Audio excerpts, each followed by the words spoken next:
She cried alone after every bad client. But watch what happened. There's a girl you need to hear about. Not a celebrity, not a businesswoman with a big office. Just a girl with a dream and a small table in her room. Her name? Let's call her Amara. She was a nail technician. Not the big salon type, not the fancy studio kind. Just a small setup inside her room. And this is her story. Amara didn't start big. She didn't have a mentor sitting beside her. She didn't have money for a proper school. She learned the only way she could, by watching, by trying, by failing quietly. She watched videos on her phone.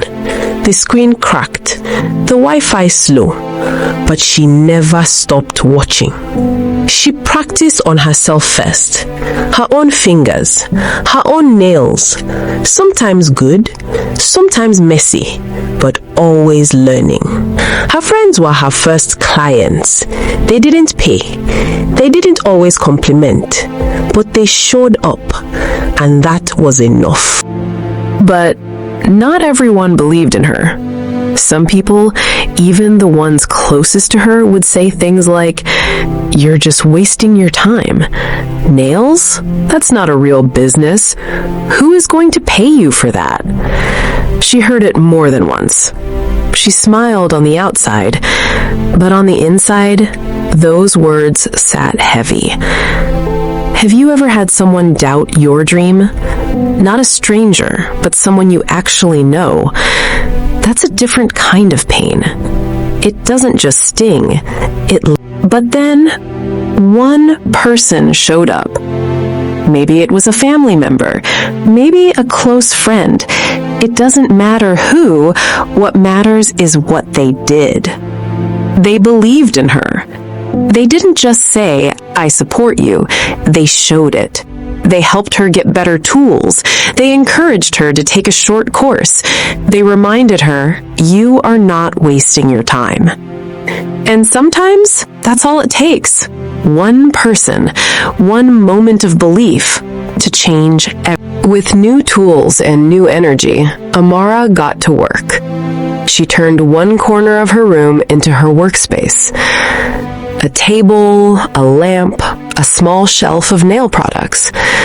Simple, humble, but hers. She cleaned it every morning before her first client. She arranged her tools like they were precious, because to her, they were. They weren't just tools. They were proof that she was serious. Proof that this dream was real.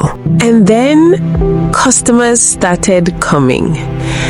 At first, just one or two. Word of mouth, a friend of a friend, someone who saw her work on social media. Amara was so excited.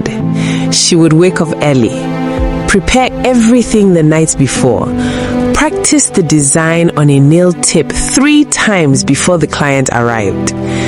She thought, "This is it. It's working. This is what I was made to do."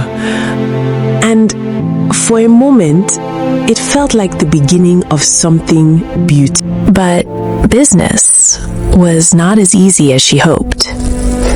Some clients would arrive with pictures, beautiful nails, perfect designs, flawless, complicated, detailed. And Amara would try. God, she would try. She'd spend 2, sometimes 3 hours focusing, fixing, redoing, pouring all of herself into that one set of nails. And then the client would look at it and say, "This is not what I wanted. I don't like it. I'm not paying for this." Just like that. No discussion, no compromise, just rejection. And they'd leave. And Amara would sit there, in silence, staring at the work she just poured herself into. And she would feel it, that heavy, hollow feeling in her chest. It wasn't just about the money. It was the hours, the focus, the hope. All of it dismissed in one sentence. But something kept her going. Maybe it was the few clients who said, "Oh my God, I love it. You're so talented. I'm coming back next week." Maybe it was that one photo she posted online, the one that got more likes than anything before. Comments saying, "Who did this? Drop the page. You're so good." Maybe it was the dream itself, the version of herself she kept seeing, her own studio one day, her own brand, her own story. She couldn't let that go.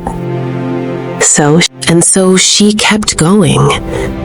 She took more courses, watched better tutorials, invested in better products, practiced harder designs, charged what she was worth. Slowly, things started to shift. Better clients came. Clients who respected her time, who paid without drama, who came back again and again, who sent their friends. Her confidence grew. Her skill grew. Her name grew. The same girl who once doubted herself at that small table was now someone people talked about. Not because she was perfect, but because she never. And here's what Amara learned, what I want you to take with you today. Not every client is your client. Some people will never see your value, no matter how good you are, no matter how hard you try. And that says nothing about your skill. It says everything about their expectations. Don't let the wrong client define your worth, because somewhere out there, the right clients are waiting. The ones who will look at your work and say, "This is exactly what I wanted." Stay, learn, grow. Because in business, growth doesn't come from easy days. It comes from the ones that almost made you quit. Keep going.